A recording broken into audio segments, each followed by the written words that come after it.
Alright, welcome back. Gateway video. This one's going to be pretty quick. I know it's a very messy format, but yeah, this is unchanged. Got a really crude track diagram for our race this week, Gateway. I forgot to write times. This week's race, 4:30 on Sunday. I think it's 4:30, it might be 5:30, double check on that. I think it's 4:30. Could be wrong on FS1 is the Indy Lights race. And then at 8 p.m. on Sunday is on Big Fox is the Bommarito Automotive Group 500 at Gateway, aka World Wide Technology Raceway. Let's see. So here I got a little crude. It's track map of this 1.25 miles, which is 2.012 kilometers for any of you who do not live in America and they use the metric system. In which case, if you're watching this, then welcome. Very crude, but kind of egg-shaped, or kind of pear-shaped. It's Darlington-shaped, pretty much. Except turns 1 and 2, the tight corners. Darlington's back stretch. It's like where Darlington's old front stretch is, kind of, with how the turns are shaped. But Gateway's turn 1 is only 11 degrees. Turn 1 and 2, 3 and 4 is 9 degrees. Opened in May 1997. First race was, well, it was a lights race won by, I believe, Lee Bentham. First race ever held here, May 24th, 1997. That was the first IndyCar race. That was a kart race, actually, won by Paul Tracy. That was, I believe, he was with Cool Green at that point. So Penske had yet to win at this place. I don't think they won until... I think they only first started winning when it got switched over to being an IndyCar race. It was like a 300-miler for kart, and then they switched it to a 250-miler for IndyCar in 01. It fell off the schedule after 03. New promoter bought the track around 2010 and brought IndyCar back in 2011, and they've done... not 2017, and they have done one race there every year, with the exception of the COVID year, which they did 2 races. And no surprise for a track that had 7 races beforehand and 9 races in the current era. And it being an oval, the most wins by any driver is Joseph Newgarden with 5. Penske as a team has won 9 of the 16 races here. Yeah. The race length is 260 laps, 325 miles. It used to be, when it first came on the schedule for IndyCar, it was a 248 lap race, which is a lot closer to 500 kilometers. Now it's 523 kilometers. You're getting 12 extra laps of racing. That's pretty good. It was just at like 490, slightly under 499 kilometers. They extended it because they wanted to change up the pit strategy, so it'll make it really interesting. Yeah, let's go to the 2024 last year's race. Newgarden won, of course. Scotty Mack was second. Linus Lundqvist finished in 3rd place. Why does this guy not have a ride? I know what you're gonna say. It's gonna be, yeah, money. Money's the issue. But at the same time, have you noticed that American Legion isn't on the grid sponsoring a car? It's because they have a driver they want to sponsor, and that's Linus Lundqvist. The fact is, he kind of has a sponsor and can't get a ride. I'm annoyed by that. Hopefully he'll get a ride for 2026.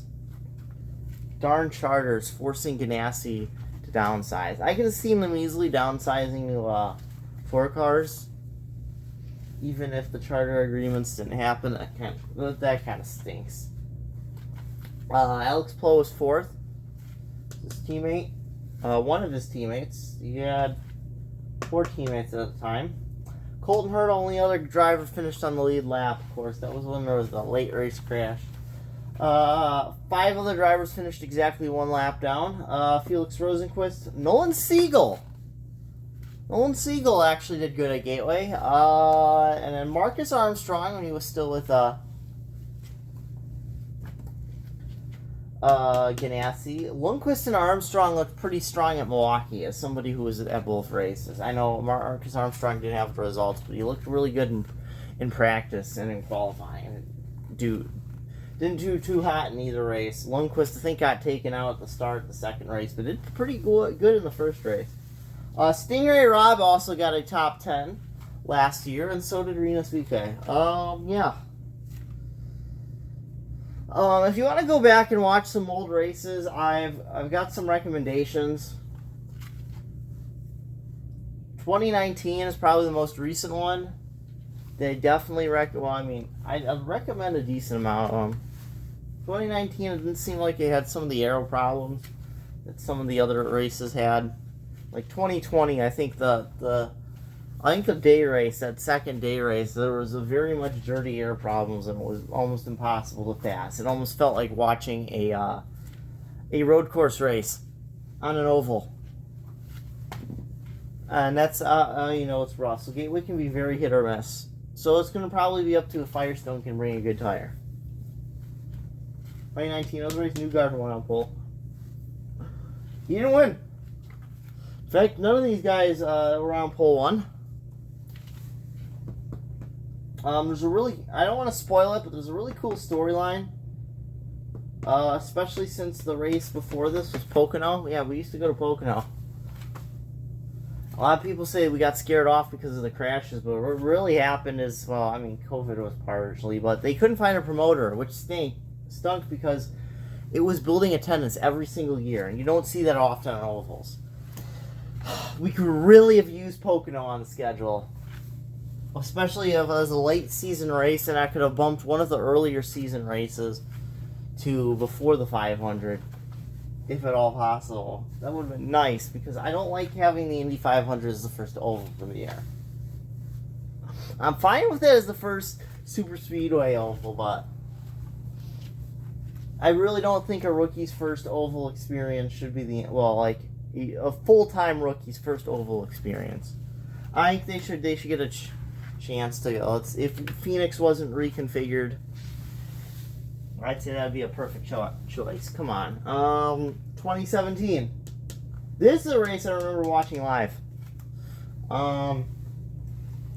This is my transitionary period from a primarily NASCAR fan into a primarily IndyCar fan, with F1 as probably my second favorite. This is one of the early, around 2017, and 2018 is when I started making an effort to watch every single IndyCar race. And in 2020 is when I was finally successful in that regards and watching every race in a season. And there's only been a handful I haven't been able to watch on TV. Like Thermal last year. One of the two Iowa races from 2022 because I went to a concert. I didn't watch either Milwaukee race on TV last year because the best reason to not watch a race on TV is being at the track. But yeah. This is a race I think Bourdais made his comeback after his crash in 2017 at Indy. That was pretty Penske dominant. There was an interesting late race move between teammates. 1998, there was a battle between Zanardi and Michael Andretti. Greg Moore was on pole. Before I get out of here, any drivers to watch? Well, for NXT, I'd obviously watch Dennis Hauger and Lackey Hughes. Because, it's probably going to be one of those winning. Probably Hauger. If something happens to Hauger, Hughes is probably going to win. But who knows? Maybe one of these other guys has been waiting for... Salvador de Alba actually, I think, ran pretty good on oval, so who knows?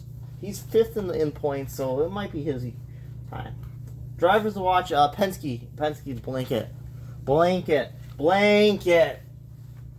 It's only been like 2, maybe 3 races since they came back in which a Penske driver did not win. So I think it's really safe to say it's going to be Newgarden or Scotty Mack or Will Power. Foyt is the other team. They have the Lions. David Malukas has looked really good. Second as a rookie, third in 2023. Was going for the win in 2024 before getting taken out late with the power incident. And I'm also gonna, yeah, I'd say I put Foyt in case because Ferrucci's running pretty good here too. And I wouldn't be shocked if Ferrucci won. I also put Pato. You don't see Pato here. He finished 26th.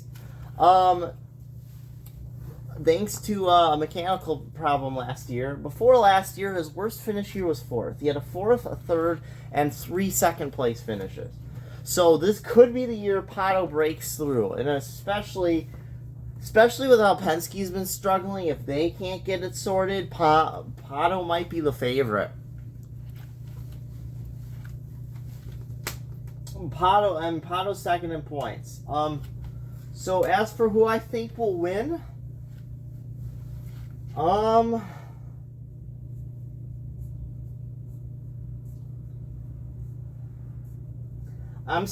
made this prediction, and I'm sticking by it. I do think your race winner is going to be David Malukas. He ran really good at the 5. He finished 2nd at the 500, and Indy isn't even his best oval. He's got Foyt. Foyt's hungry for a win. They haven't won since Takuma Sato in like 2015, 2013. But they've put together a really good program. They look stout on ovals. Gateway is Malukas' best track. He's won here twice in Indy next. So I think if anybody wins, it's gonna be Dave. So yeah, Gateway. I wish I could find my St. Louis Gateway art hat. Would have worn it. It would have been fitting. At least I got a St. Louis Rams Aaron Donald jersey, so there is that. You know, because he was a guy I drafted 1st overall one of these years in the Strat League. Nice tie back to the board. The old Kalamazoo Kangaroos.